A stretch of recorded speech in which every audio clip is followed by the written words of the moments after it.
And I have probably about 8 or 10 pair of jeans that I can rotate, but these were smelly. Welcome back, Junkies fans. I'm Adam from WatchTheJunkies.com, joined by JP from the Sports Junkies. What did the listeners miss today? It was a really great show, starting with Kevin McCarthy.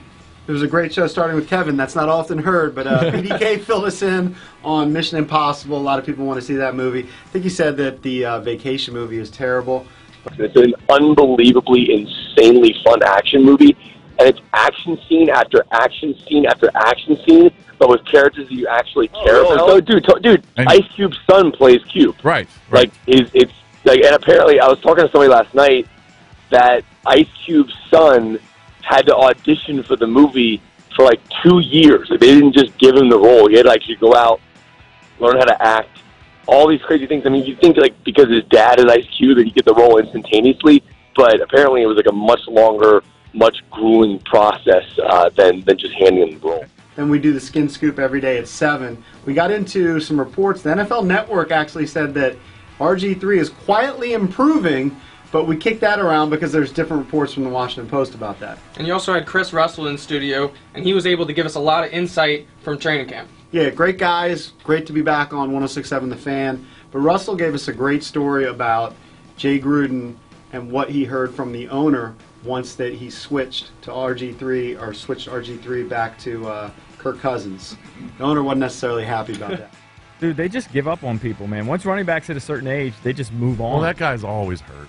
Look at this is gonna make me sound old, but look at Gerald Riggs last year with the Skids. Didn't he have a ton of touchdowns? Am I wrong about that? I don't remember. I feel like he had a ton of touchdowns, and then they just said, "See ya, you're done." Well, he was 31. Let me see, 16 games. Hold on, you mean in his last year with the his last year was because he had 11 touchdowns.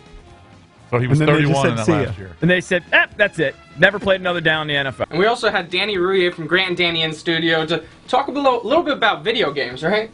Don't really know what he said. It had to do with some game called Destiny. I'm not a gamer. So Danny asked me, what were the questions I had to ask my son? I needed to know what his character was, and you blew me out of the water on the fact that he had multiple characters that were the highest level cap possible, which hurt my heart because it made me realize what is he? What are his characters? He has a level 34 Warlock, which is so impressive. He has a level 34 Hunter as well, which is also incredibly impressive.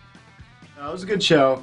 Probably the highlight today, if you missed it, D. Smith, Executive Director of the NFLPA, joined us down in our DC Lottery Live studios. He's dealing with the Tom Brady situation right now, so we got a lot of great insight from a very powerful guy in D. Smith. You're going to answer it the way you have to and understand that, but I just think the listeners need to hear the question. Sure. Do you think Tom Brady knew that the balls were deflated before the game started? No. Okay. You look at whether it is Bounty, Ray Rice, Adrian Peterson, or even Greg Hardy. In all 4 of those cases, the one thing that the arbitrator used to overturn the punishment was what? The agreement. The collective bargaining agreement. And you can find all these videos online at WatchTheJunkies.com. Thanks for joining us.